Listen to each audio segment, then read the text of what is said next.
गंजाम जिला सानखेमुंडी ब्लॉक कोंकोरडा विज्ञान उच्च माध्यमिक विद्यालय युव ओडिशा नवीन ओडिशा कार्यक्रम उद्यापित होईछि।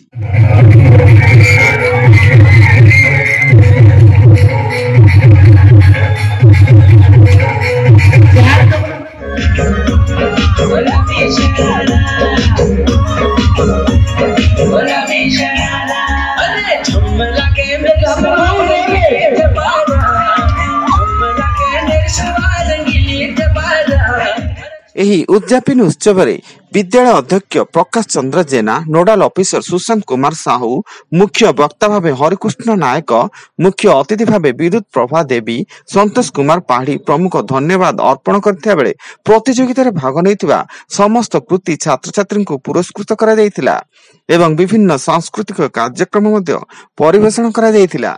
चलो छु हटा के हले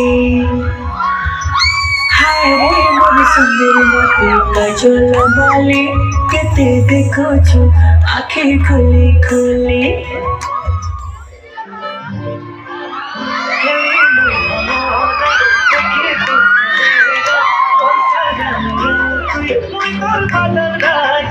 खुशा बांधी था कोई भले फूल दानी तते भल पाएनी बजावे प्रेम रो बाजा। सपन दास का रिपोर्ट, दुनिया हलचल।